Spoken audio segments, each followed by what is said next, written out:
설교 제목 같이 한번 읽습니다. 시작. 더 신실하게 하소서. 더 신실하게 하소서. 누가복음 17장 1절로 6절 말씀입니다. 우리 같이 읽습니다. 시작. 예수께서 제자들에게 이르시되 실족하게 하는 것이 없을 수는 없으나 그렇게 하게 하는 자에게는 화로다. 그가 이 작은 자 중에 하나를 실족하게 할진대 차라리 연자맷돌이 그 목에 매여 바다에 던져지는 것이 나으리라. 너희는 스스로 조심하라. 만일 내 형제가 죄를 범하거든 경고하고 회개하거든 용서하라. 만일 하루에 7번이라도 내게 죄를 짓고 7번 내게 돌아와 내가 회개하노라 하거든 너는 용서하라 하시더라. 사도들이 주께 여짜오되 우리에게 믿음을 더하소서 하니 주께서 이르시되 너희에게 겨자씨 한 알만한 믿음이 있었더라면 이 뽕나무더러 뿌리가 뽑혀 바다에 심기어라 하였을 것이요 그것이 너희에게 순종하였으리라. 아멘. 자, 여러분, 성경을 저희가 이해할 때 어떤 게 중요한가? 여러 가지가 중요하다고 말씀드렸는데 문맥의 중요성은 아무리 강조해도 지나치지 않습니다. 자, 성경은 뜬금없이 몇 가지 퍼즐을 갖다 놓은 것이 아니에요. 잠언이나 구약에서, 신약에서 야고보서 같은 것은 우리가 한 구절 한 구절의 의미를 둘 수 있겠어요. 그렇죠. 지혜의 말씀, 어떤 격언, 그런 것이라고 볼 수 있겠어요. 그런데 그렇지 않은 것들은 다 문맥이 있습니다. 예수님께서 또는 선지자들이, 하나님께서 주신 말씀들이 문맥이 있어요. 문맥. 자, 그러므로 누가복음을 저희가 계속해서 다루고 있는데 적어도 13장부터 시작된 어떤 흐름이 있다는 것입니다. 13장부터 시작된 흐름이 있어요. 그래서 14장, 15장 하면 생각나는 게 뭐가 있으세요? 우리가 알고 있었던 세 가지 비유, 그렇죠. 잃어버린 양, 잃어버린 동전, 잃어버린 아들, 둘째, 그것이 나왔었죠. 그리고 나서 16장도 생각나세요? 크게 두 가지 비유를 생각하실 수 있어야 돼요. 선한 청지기 비유가 있었어요. 그렇죠? 자, 그 다음 비유는 무엇이었습니까? 부자와 나사로의 비유가 있었습니다. 이것이 그냥 아무 의미 없이 던져진 이야기들이 아니고 누가복음에서 하나님께서 의도를 가지고 저희 가운데 주신 메시지들이라는 것이에요. 그러니까 오늘 읽은 말씀들도 마찬가지입니다. 여러분 본문 말씀 보시면서 야, 이거는 뭐 그냥 이렇게 짜집기 했나 보다, 그런 생각을 하실 수도 있겠어요. 그러나 그렇지 않다는 것입니다. 예수님께서 우리가 가만히 들여다보면 바리새인들을 본받지 말라는 취지로 말씀하고 계시다는 것을 알 수 있어요. 우리에게 선한 영향을 주는 지도자들이 있을 수 있겠어요? 그런데 반대로 반면 교사가 되는 지도자들도 있을 수 있다는 것이에요. 저도 제 인생을 돌아보니까 거짓말같이 그런 분들이 계세요. 제가 어릴 때부터 교회 다니면서 야, 저분은 정말 나한테 선한 영향을 끼치시는 분이야, 그랬던 분들이 계시고, 또 어떤 부류의 분들께서는 아유, 나는 저렇게 신앙생활 하지 말아야지, 이런 교훈을 주신 분도 계시다는 거예요. 그런데 예수님께서는 지금 제자들에게 말씀하시고 바리새인들에게 말씀하시고 제자들에게 말씀하시는데 구분된 공간에서 말씀하시는 것이 아니라 한 공간에서 같이 있는 사람들에게 한 번은 제자들에게 주시는 교훈을 주시고 한 번은 바리새인들에게 주시는 교훈을 주시는 것처럼 보인다는 것이에요. 자, 그러면서 예수님께서 제자들에게 앞선 비유들을 이미 말씀해 주시고 여기에서 말씀하시는 것은 바리새인들을 뛰어넘는 신자가 되라는 메시지를 주시는 것 같다는 거예요. 사랑하는 성도님들, 앞선 세대의 신앙보다 여러분들 더 귀한 신자들이 되시기를 축복합니다. 아멘. 아멘 하신 분만 그렇게 되시기를 바랍니다. 우리가 동시대를 살아가면서 예수 믿는다고 하면서 하나님 보실 때 잘못 행하는 분들을 여러분들 본받지 마시고 하나님 앞에 바른 신앙을 갖는 신자들 되시기를 원합니다. 자, 그런 맥락에서 오늘 주님께서 말씀을 주셨다는 거예요. 자, 누가복음 17장 1절 우리 같이 한번 읽습니다. 시작. 예수께서 제자들에게 이르시되 실족하게 하는 것이 없을 수는 없으나 그렇게 하게 하는 자에게는 화로다. 자, 저희가 배경을 이해하지 못하면 이 말씀을 접하고 굉장히 1차적으로밖에 적용할 수가 없어요. 내가 살면서 다른 사람들 실족시키지 말아야지. 자, 이 적용 나쁘지 않죠? 나쁘지 않습니다. 여러분, 저도 마찬가지예요. 신앙 생활하면서 목회자로 살아가면서 기도 제목입니다. 여러분, 저 때문에 실족하지 않으시기를 바랍니다. 아멘. 저도 여러분들 때문에 실족하지 않기를 바랍니다. 우리 서로가 실족하지 않게 하였으면 좋겠어요. 왜요? 그런 일이 없을 수는 없으나 그렇게 하는 사람에게는 좋지 않다는 것이에요. 다른 사람 넘어뜨리고 뭐 어디 가서 복을 받겠어요. 자, 그런데 1차적으로 그렇게 묵상이 되고 적용이 될 수 있는데, 예수님께서 여기서는 대상자들을 분명히 하셨다는 것입니다. 그냥 일반적으로 교회 생활하면서 가정에서 사회에서 누구 실족시키지 마, 그런 메시지라고 보기에는 특정한 사람들이 있어요. 그렇죠? 자, 2절 말씀 읽어보세요. 시작. 그가 이 작은 자 중에 하나를 실족하게 할진대 차라리 연자맷돌이 그 목에 매어 바다에 던져지는 것이 나으리라. 어떤 대상입니까? 이 작은 자 중에 하나라고 말씀하셨어요. 예수님은 아까 제가 말씀드린 누가복음 13장 이후에 이 작은 자라고 할 수 있는 사람들을 계속해서 언급하셨죠. 우리가 이미 예수님으로부터 들은 이 작은 자들의 정체가 있다는 것입니다. 우리 교회 형제 자매들일 수도 있겠지만, 예수님께서 1차적으로 말씀하신 것은 예수님의 가르침 중에 등장했던 이 작은 자들 중에 하나라도 실족하게 하지 말라는 것이에요. 그 사람들을 실족하게 하면, 넘어뜨리게 되면 차라리 연자맷돌 목에 메고 바다에 빠지는 게 낫다. 이건 과장법이죠? 절대 그렇게 하지 말라는 것을 말씀해 주셨다는 거예요. 자, 그러면 여러분, 지금까지 제가 꼼꼼하게 설교한 내용들 중에서 이 작은 자의 상징적인 인물이라고 할 수 있는 자가 누가 있겠어요? 아까 제가 사진 언뜻 넘겨서 보신 분도 계실 거예요. 누구일까요? 나사로입니다. 예수님은 계속해서 말씀하셨어요. 너희가 바리새인들의 삶의 모습을 보는데, 바리새인들은 세상의 작은 자들에 대해서 관심이 없어. 그 사람들에게 하나님의 사랑을 전하는 것도 하지 않고, 그들에게 말씀 전하는 것도 하지 않고, 그들이 주님 앞에 돌아오는 것도 막아서는 자들이야. 그런데 너희는 바리새인들을 넘어서는 자들이 되어야 해.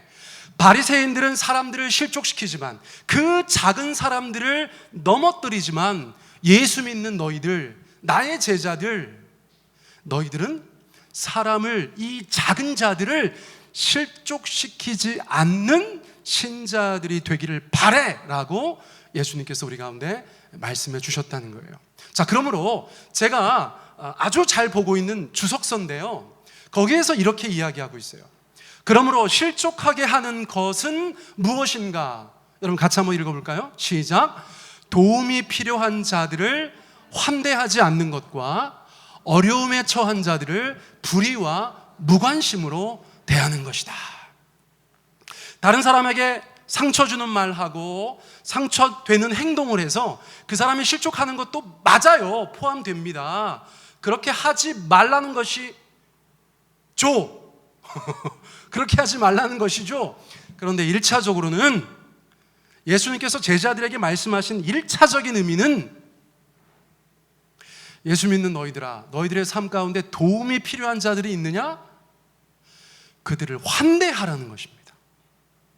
성경에서 가장 강조한 주제들 중에 하나인 환대, 예수님의 이름으로 그들을 영접하고 그들 가운데 친절을 베푸는 그 환대를 하지 않는 것이 그 당사자를 실족하게 하는 것이다 라고 말씀하고 있다는 것이에요. 동시에 어려움에 처한 자들, 여러분, 불의한 청지기는 도움이 필요한 자들에게 불의로 일관했던 사람이었죠.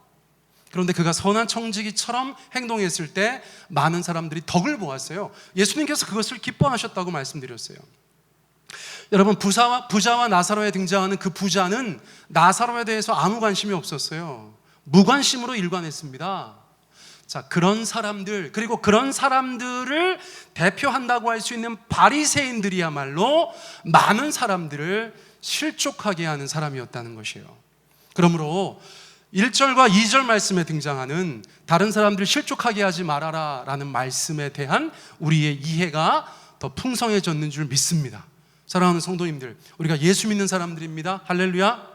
우리 선교사님 가정이 그 먼 아프리카에 가서 그 아프리카 사람들을 환대하고 그들 가운데 불의의 청지기가 아니라 선한 청지기 되어서 섬기고, 무관심한 것이 아니라 관심을 가지고 사랑으로 대하는 것이 바로 예수님께서 말씀하신 이 작은 자들을 실족해 하지 않는 행위다라는 것을 저희가 이해하면 좋겠어요. 그리고 이것은 우리 개인과 가정, 그리고 세종배단위 교회가 주님 앞에 실천해야 되는 것이다 라고 정리하여 말씀드릴 수 있겠어요. 자, 3절로 넘어갑니다. 우리 같이 한번 읽어봅니다. 시작. 너희는 스스로 조심하라. 만일 내 형제가 죄를 범하거든 경고하고 회개하거든 용서하라.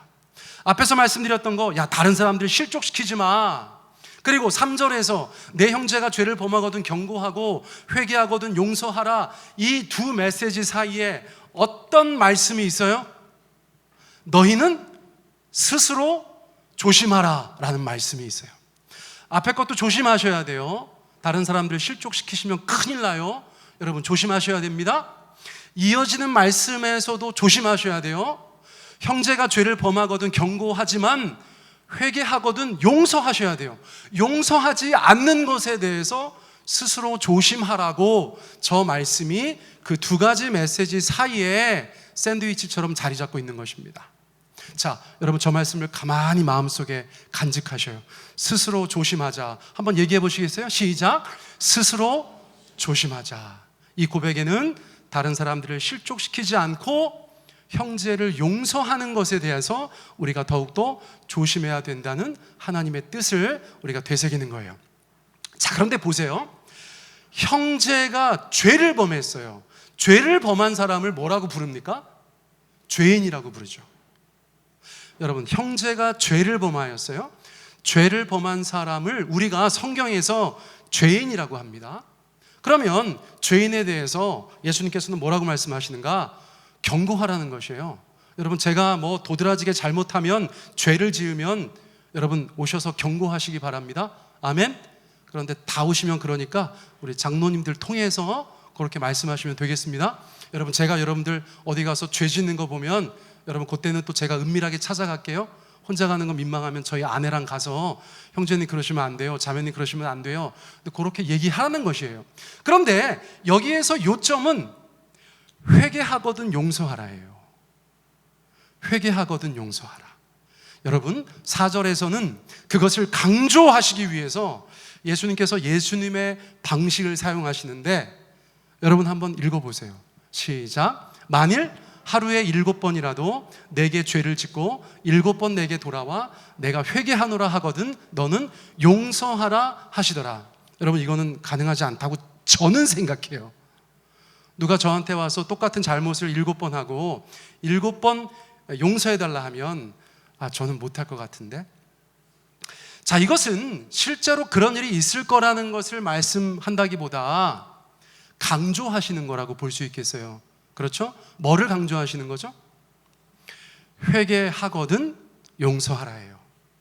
3절 말씀을 더 강조해서 예수님의 화법으로 우리 가운데 말씀해 주고 계신 거예요.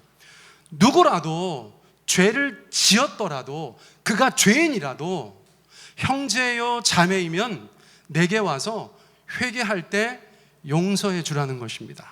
여러분 보세요.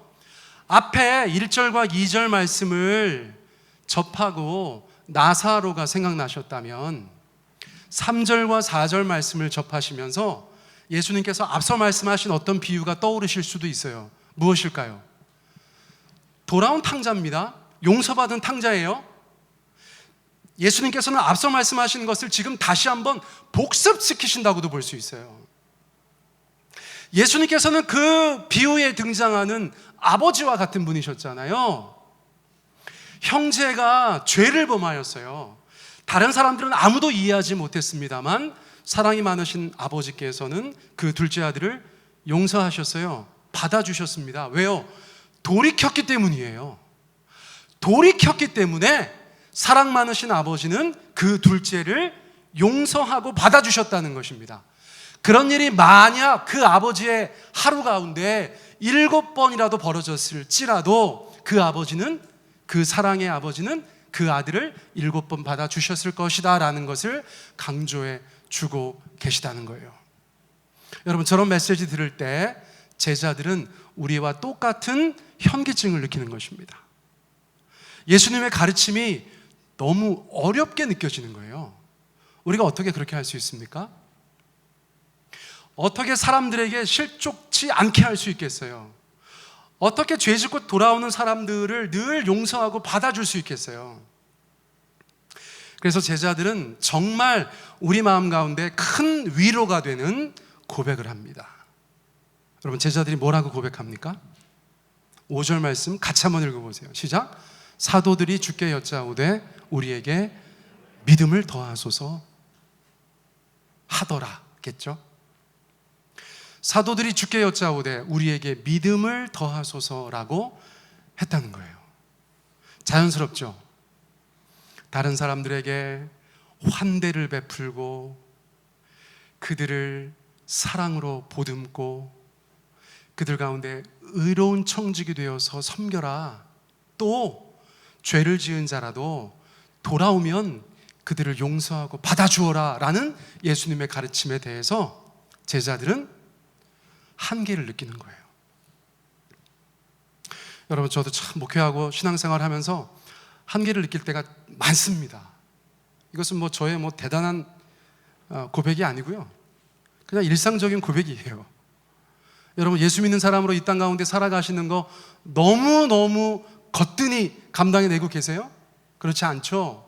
여러분, 그때마다 우리도 주님 앞에 이렇게 기도하게 되잖아요. 그때 기도합니다. 주님, 우리에게 믿음을 더하여 주십시오.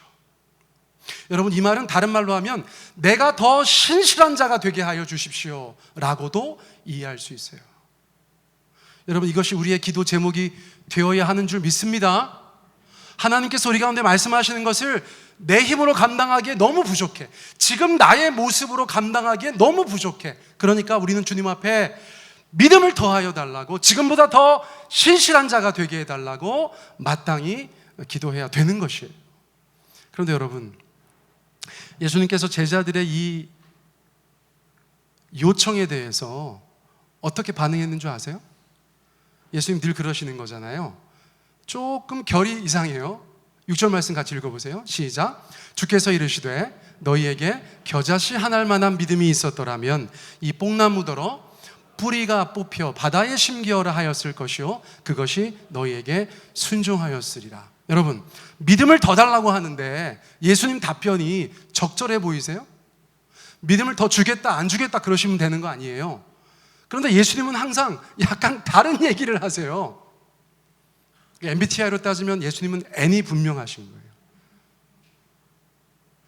여러분, 제자들은 더 큰 믿음을 요청했죠.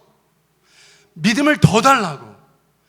양적으로 지금 내 믿음이 부족하니까 예수님 더 큰 믿음 주세요. 예수님 내게 말씀하신 거 그거 감당하려면 더 큰 믿음이 있어야겠습니다. 예수님한테 말씀드린 거예요. 그런데 예수님께서는 뭐라고 말씀하신 거예요?